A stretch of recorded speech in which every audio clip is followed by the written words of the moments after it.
মুখ্যমন্ত্রী শাহজাহান বাকিবুর তৈরি করেছেন। রাজ্যের মানুষের চাল চুরি হলে মানুষ মেনে নেবে না। হাওড়া থেকে মুখ্যমন্ত্রীকে খোঁচা মীনাক্ষীর।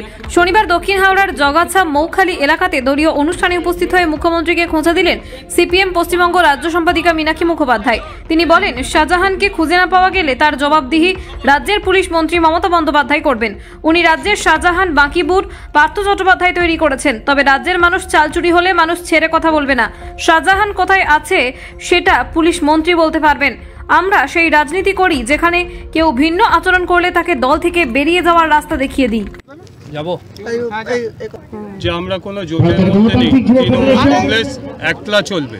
কি বলতে একরকম বলছে, এখানে একরকম করছে। ছেলেপুলেগুলো এত ভালো খেলছে, সকালবেলার মাঠ। আপনাদের আজকেও মমতা ব্যানার্জিকে মনে পড়ছে? কথা মনে পড়ছে। আপনি এই যে বলেন এটা, এরা কি চাইছে? এরা চাইছে যখনই ভোট হোক তারা যাতে নিজের পছন্দ মতো ভোটটা দিতে পারে। এরা কি চাইছে? এরা চাইছে জোট ঘোট যাই হোক, অন্তত পক্ষে যাতে আমার কাজটা হয়। এরা কি চাইছে? যাতে ভারতবর্ষের তার যা আয়ের তার একটা নির্দিষ্ট টাকা খেলাধুলা, ক্রীড়া সংস্থান এবং যারা একদম পিছিয়ে পড়া ছেলেপুলেরা আছে তাদের খেলার, তাদের বিকাশের জন্য খরচ হোক। ভোট, সরকার, পার্লামেন্ট, বিধানসভা এই কাজের জন্য কি সঠিক জায়গায় কাজ করছে? আমাদের প্রশ্ন খেলার মাঠে সেইটা। মমতা ব্যানার্জি কি বললেন তার থেকে বড় কথা তিনি কি করেছেন। তিনি শাহজাহান করেছেন, তিনি বাকিবুর করেছেন, তিনি জ্যোতিপ্রিয় করেছেন, তিনি পার্থ চ্যাটার্জি, মানিক ভট্টাচার্য করেছেন। আমাদের দুঃখ, আমাদের কষ্ট, আমাদের সমস্যা সেইটা। আপনি বললেন পেঁয়াজ, আপনি কি চান? আপনাকে জিজ্ঞেস করছি। আমরা চাই বলেই তো মঞ্চে দাঁড়িয়ে বলছি। আপনারা কি চান?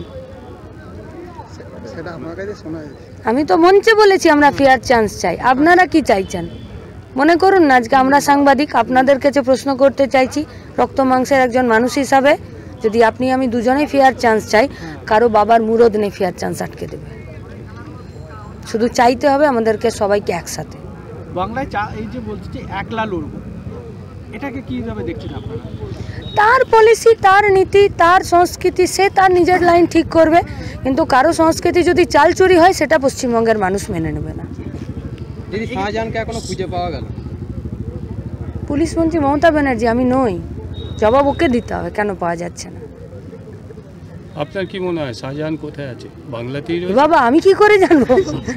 আমার সাথে কি ওর কোনো হটলাইনে যোগাযোগ আছে? আমরা যে রাজনীতিতে কাজ করি সেখানে কারো যদি একটু বেচাল হয় তাদেরকে বাইরের দরজা দেখিয়ে দেয়। আমরা সেই রাজনীতিতে, সেই সংগঠনে, সেই পলিসিতে আমরা বিলং করি, লড়াই করি, থাকি। ফলে শাহজাহান যারা তৈরি করেছে তারা বলতে পারবে কোথায় আছে। আর সব থেকে ভালো উত্তর দিতে পারবে রাজ্যের পুলিশ মন্ত্রীর নাম মমতা ব্যানার্জি। দিদি, গতকাল অধীর রঞ্জন চৌধুরী বলেছেন যে ন্যায়যাত্রা তারা করছেন, সেই ন্যায়যাত্রায় কিন্তু অসহযোগিতা করছে পুলিশ প্রশাসন, সাথে রাজ্যের মানে শাসক দল।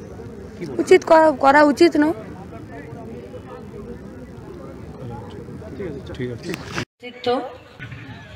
এমনকি পরীক্ষা দিলেও রেজাল্ট বার হতে 2-4 দিন সময় লাগে, 2 মাস 3 মাস সময় লাগে। কাজ করতে গেলে বহু বছর পর ঠিক হয় যে রাস্তাটা ঠিক ছিল কি না। আমরা এটুকু বলতে পারি যে রাস্তায় ওনারা চলেছিলেন সেই রাস্তাটা আমরা ছেড়ে দিইনি। এখন আমরা সবাই মাঠে আছি, ওরাও খেলার জন্য অধীর আগ্রহে আছে। ওদের সবার আমাদের কথার প্রতি অতটা মনোযোগ নেই, স্বাভাবিক। কেন? কারণ ওরা এই মাঠে খেলতে এসেছে। মাঠে কেন খেলতে এসেছে? কেন নিজের পাড়াতে, নিজের গলিতে, নিজের বাড়ির একটা লনে, একটা ছাদে একা পাশের বাড়ির একজনকে নিয়ে বা নিজেরই ভাই বোনকে নিয়ে কেন খেলতে যায়নি? কারণ মাঠ যত বড় হয় খেলাটা তত ফেয়ার হয়। আর মাঠ যখন কাউকে খেলতে দেয় তখন মাঠ প্রত্যেককে ফেয়ার চান্স দেয়। আমরা তো তার বাইরে কিছু চাইছি না। আমরা এই গোটা পৃথিবী, গোটা দেশ, গোটা রাজ্য, গোটা হাওড়ার বুকে আমরা যারা কাজ চাইছি, যারা বড় হতে চাইছি, যারা শিক্ষা চাইছি, যারা মানুষের মতন মানুষ হয়ে বেঁচে থাকতে চাইছি, আমরা ফেয়ার চান্স চাইছি। এর বেশি তো কেউ কিচ্ছু চাই না। তাহলে ফেয়ার চান্স চাইতে হচ্ছে কেন? এই মাঠ তো কখনো দুটো ক্রিকেট টিমের মধ্যে কোথাও কোনো রকম দ্বিচারিতা করবে না। যখন এই টিমের কোনো একজন প্লেয়ার ব্যাট ধরতে আসবে তখন কি পিচটা তাকে ডিস্টার্ব করবে? করবে না। বা অন্য দলের সে যখন ব্যাট ধরতে আসবে তখন কি পিচটা তাকে ডিস্টার্ব করবে যে না তুমি আমার পছন্দের টিম নাও? করবে না। কারণ মাঠের বৈশিষ্ট্যটাই তাই যে সবাইকে ফেয়ার চান্স দেয়। তাহলে গোটা পৃথিবী, দেশ, রাজ্য, হাওড়া, এমনকি আপনি আপনার ওয়ার্ডে ঢুকে যান, কেন এই ফেয়ার চান্স প্রত্যেকে পাচ্ছে না? বেঁচে থাকার জন্য, খাবার জন্য, মাথায় একটা ছাদের জন্য, একটা কাজের জন্য, শিক্ষার জন্য। আর এই ফেয়ার চান্সের কাব্য কথায়, বইয়ের কথাতে, সংবিধানের পাতাতে এর নাম হলো সমান অধিকার। ভালো খেলা দেখুন। আপনারা যারা খেলবেন তাদেরকে আমাদের আগাম অভিনন্দন।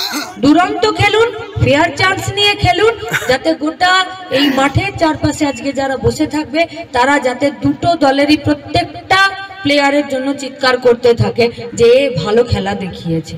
আর যারা আমাদের অর্গানাইজাররা আছে, যারা লোকাল কমিটি আছে, তাদের কাছে আমাদের আবেদন, এই খেলা কোনোদিন বন্ধ করো না। এই খেলাতে যাতে মাঠে প্রতি বছর আরো বেশি খেলোয়াড়রা জোগাড় হয় তার জন্য মাথাটা উঁচু রেখে কাজ করে যাও। ডিওয়াইএফআই রাজ্য কমিটি এই প্রত্যাশাই করে। ইনকলাব জিন্দাবাদ, ডিওয়াইএফআই জিন্দাবাদ। কমরেড সুবিনয় ঘোষ লাল সালাম, কমরেড সুবিনয় ঘোষ আমাদের। আমরা চাইছি ডিগনিটি নিয়ে বেঁচে থাকার যা লড়াই, আর ওরা চাইছে যে আমরা যাতে ওদের জুতোতে পা গলিয়ে দিয়ে আমরা খেলাটা খেলি।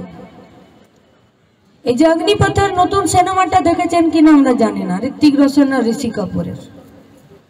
ঋত্বিক রোশন যখন ঋষি কাপুরের সাম্রাজ্যটার একচ্ছত্র মালিকানা পেতে চাইছে তখন একদিন বদমাশি করে ঋষি কাপুরের জুতোটা পরে আর নিচে চলে গেছিল। ঋষি কাপুর যখন ঋত্বিক রোশনের জুতোতে পা গলাচ্ছে তখন বলছে এই জুতোটা তো আমার নয়।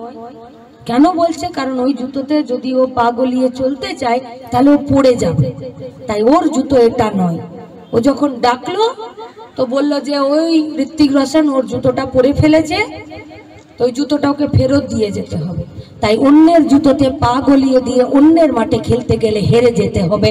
তাই ওদের যে জুতোতে ধর্ম আছে, যে জুতোতে ভাষা আছে, যে জুতোতে জাত আছে, যে জুতোতে উঁচু নিচু আছে, যে জুতোতে বড় লোক গরিব লোক আছে, সেই জুতো আমাদের নয়। আমাদের জুতো হলো শিক্ষা, কাজ, বেঁচে থাকা, ডিগনিটি নিয়ে বেঁচে থাকা, সংবিধান, দেশের পতাকা, দেশকে রক্ষা করা, রাজ্যকে রক্ষা করা, হাওড়াকে রক্ষা করা। তাই আমাদেরকে বাধ্য করতে হবে আমাদের ফেয়ার চান্সের মাঠে আমাদের জুতোতে যদি পারো তো একদিন পা গলিয়ে খেলে যাও। আমরা ধক নিয়ে বলছি তোমাদেরকে হেরে প্যাভিলিয়নে ফেরত যেতে হবে। সেই খেলার জন্য প্রত্যেকে প্রত্যেকটা দিন প্রস্তুত হন, তবে গিয়ে কমরেড সুবিনয় ঘোষের স্মৃতির প্রতি শ্রদ্ধা জানিয়ে যে পথে তারা আমাদেরকে পরিচালিত করতে চেয়েছিলেন সেই পথে আমরা পথ চলতে পারবো। সমস্ত